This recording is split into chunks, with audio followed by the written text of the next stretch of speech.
Sports. 40% should be to the front. And if they get tired, the chest drops, the shoulders round, the head protrudes forward, so there's a lot of hyperextension into the neck. Yes. And places a lot of strain on the upper girdle. And this is a huge misperception in terms of upper body strength when it comes to cycling. They think they only need strong legs, but they need a strong core and strong upper bodies as well. Do. And the minute you sit on a bike anyway, you can actually tell that your core is immediately activated because of your posture. I suppose your posture in the beginning of a ride is also different towards the end. Yes, when you get tired. So does Pilates maybe teach you also endurance? Definitely. So we definitely try and coordinate breath to movement because it actually helps with your respiratory output. So energy intake, obviously during your workout is important, but the breath and the oxygen, the nutrients that you take in is also important so the muscles don't fatigue as fast. And then obviously you can maintain a stronger posture throughout the movement. As well. Oh, wow. Okay, cool. I think that Pilates sounds like a holistic way, sort of a holistic approach to the whole cycling thing, instead of just thinking about, well, I'm going to gym and then I'll get on a bike and sort of, ride. How important is diet? Do you guys focus on that at all? Or that's just not a focus, it's a side sort of thing to say, well, eat well? Well, we do believe that nutrition does play a huge part in obviously the body. Whatever you put in is what you're going to put out at the end of the day. So taking in good nutritious food will obviously help you to your fat around the abdomen, the weight on your bike, very important. Yes. So good nutritious foods, very important. Obviously carbo loading before it's a thing. So just to help with energy as well and the energy output on the bike. Very true. And now I noticed a lot, and I say this quite a lot to people that I interview, especially cyclists as well, in terms of like the food that they eat and sort of weight control. I try and find out if they really, really go for the skinny look, or is it just maybe because they put out so much energy when they're riding that it sort of becomes the norm, that they become skinny, Does Pilates help to lose weight at all? It does. It's fantastic. So there's, as I said to you earlier, there's a huge misperception when it comes to weight on the bike and with cross-training. They're very scared for muscle gains because it makes them heavier. Now with Pilates, it's very different because we work the muscle in what we call eccentric and concentric contractions, so very long, very short contractions. So we make the muscles very flexible, a lot leaner, but strong at the same time. So there's not a lot of gains and bulk, but definitely strength and flexibility, which is actually more functional at the end of the day. And functionality is important. Yes. Yeah. I think especially for someone like, I'll use an example like, let me see. I'll say Lance Armstrong or Peter Sagan, maybe. So they're very skinny and obviously they would have had to put out a lot of energy in terms of like the Tour de France. If you look at someone like Peter Sagan, he's a king of the mountains. He earns a lot of points just by being really, really good in the mountains. But now, functionality, it's very important to be able to put out a lot of wattage while you're going up the mountain, and the heavier you are, definitely you're not going to be able to do it. And that's how Lance obviously couldn't win the Tour de France before he had cancer. Yes. And after cancer, because it reshaped his whole body, he could then be able to actually compete in the Tour de France and win in the mountains as well. So what I want to ask you, right, the point I'm getting to with that whole story is how important is, I already asked you about endurance, right, with Pilates. But now, how often do I have to sort of exercise if I'm a professional cyclist? How often do I have to partake in Pilates for me to be able to reap the benefits of it in the mountains or even, say, on a 2-week ride type of thing? Yeah. So I've trained veteran cyclists, track cyclists. Wow. Very heavy. They just lean down and nutritious food, and they do so much cycling the whole time, but it affects their bodies in a negative way at the end of the day because that's all that they focus on. So I try and always say at least 2 to 3 times a week just to get a little bit of a different type of training combined with your already active regimen, just to get that flexibility in. Because if you think about it, they're constantly working the quads, they're constantly working the hamstrings. So everything just tightens up, lots of tightness around the hip area as well, which leads to pain. So the more flexible you can be but strong at the same time, the better, I suppose. Yeah. And I would say minimum of three days a week, an hour every time. Wow. So it's not even like that much time out of it. So what do you guys use in Pilates? Like, I know the balls I've seen. Yeah. What else do you guys use? Oh, there's so much. Okay. So we use everything from like your therapy bands, your TheraBands, small balls, hand weights, but we mainly make use of Pilates equipment.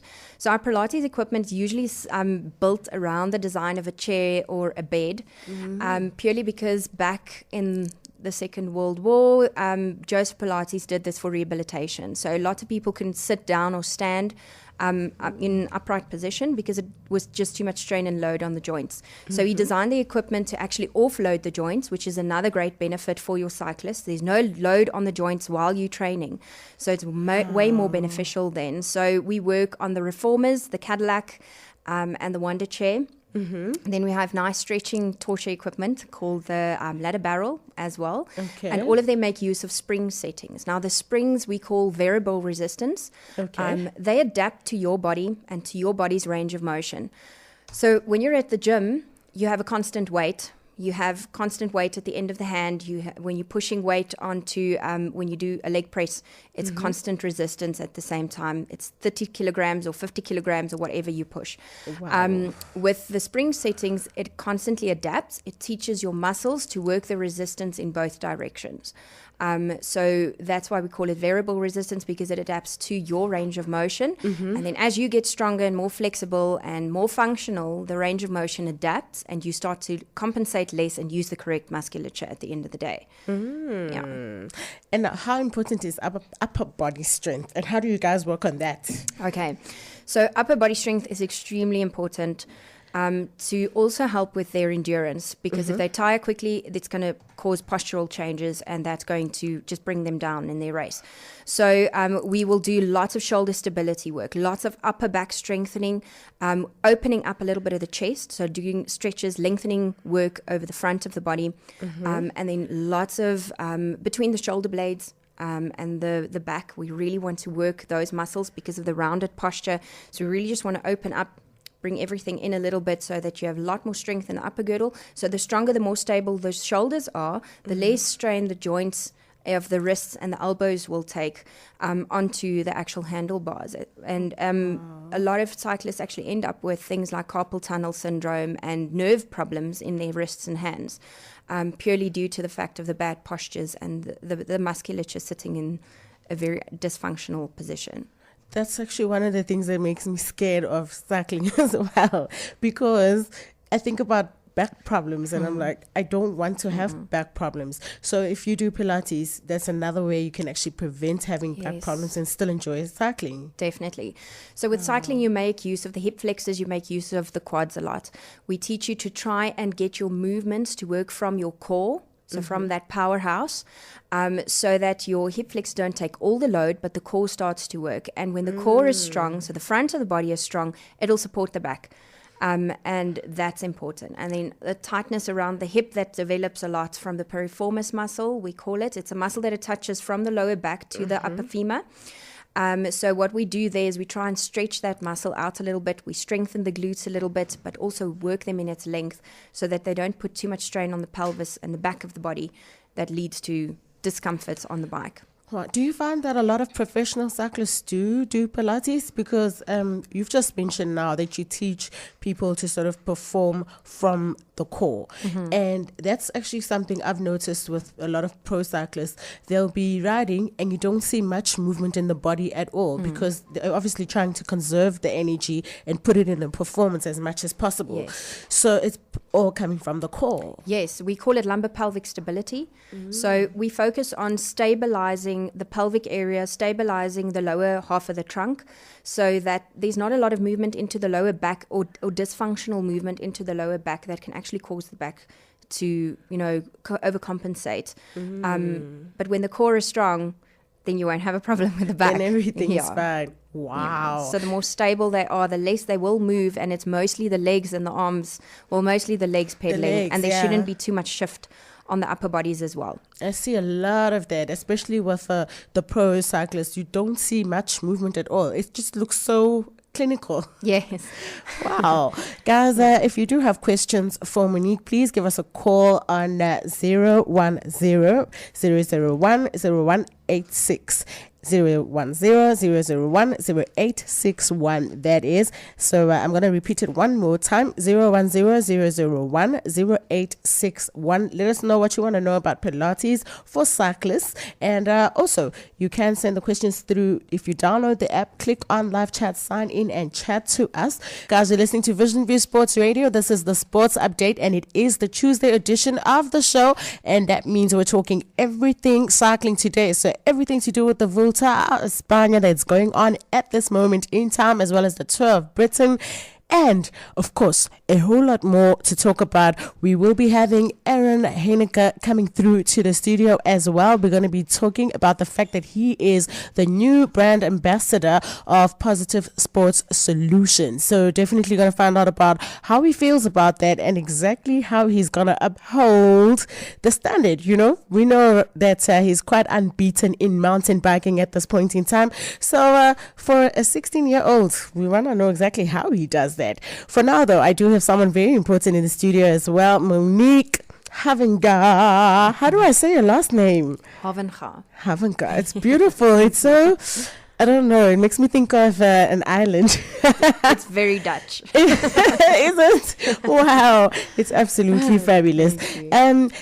Monique Havenga, guys, is, of course, into Pilates for cyclists. And we've been talking about the advantages of taking part in Pilates for cyclists and exactly how it can help them to sort of, partake in endurance sports such as cycling and sort of recover quicker even after being out of action for quite a while. For now, though, we just want to get to know more about Monique in terms of, personally. When did you fall in love with sport, Monique? Wow. Sure. So I've actually, at school, I was not the sporty type at all. No.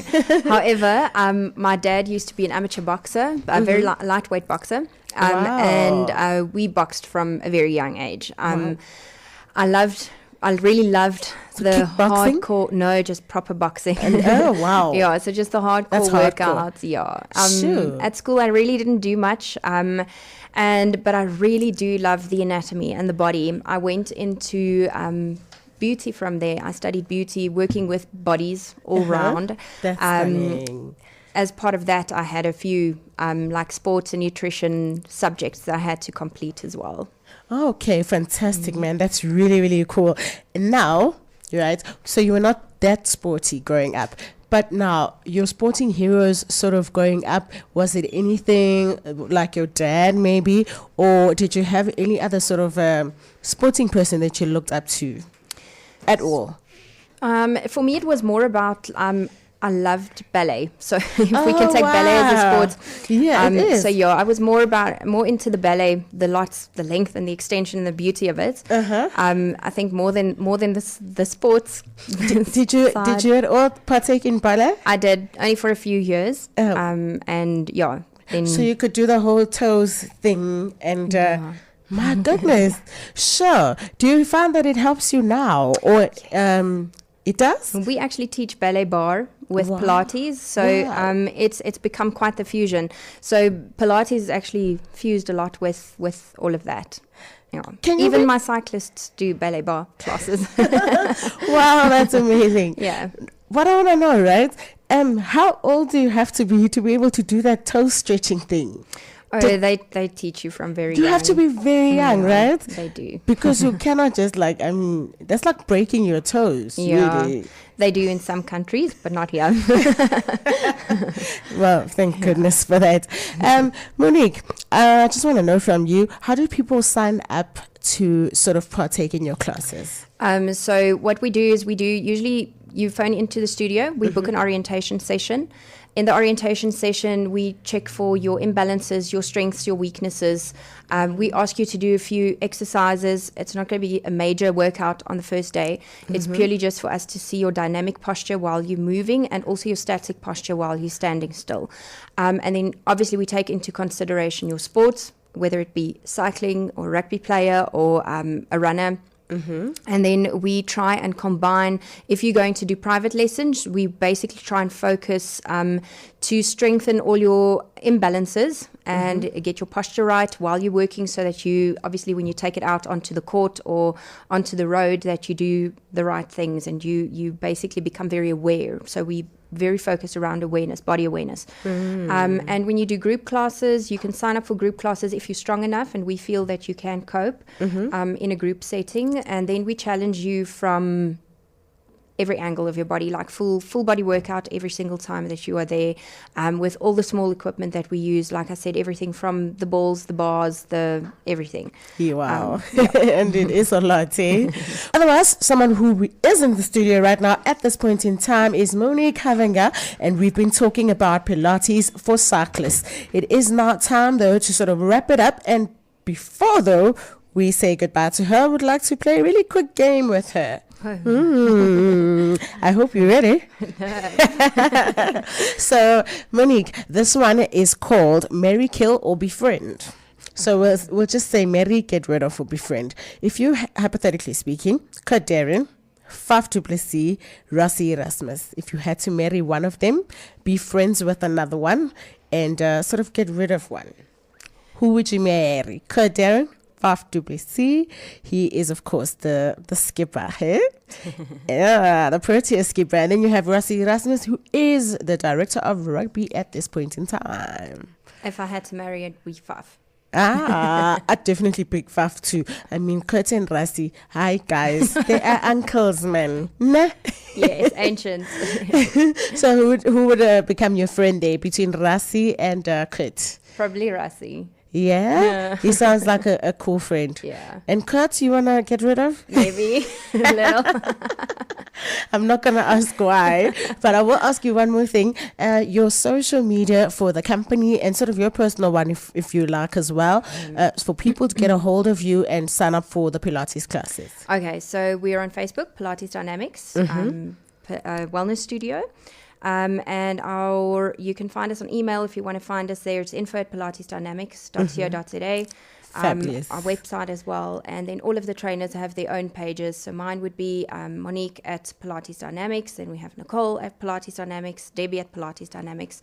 Lovely. On Facebook. Yeah. Oh, fantastic stuff. Well, thank you so much for joining us in the studio. Thank you for the opportunity. Thank you so much. I had no idea about Pilates for cyclists. Thank you so much for shining a light on that. Thank you so much. Fabulous stuff, guys. Ladies and gentlemen, that was Monique Havanga from Pilates Dynamics, right?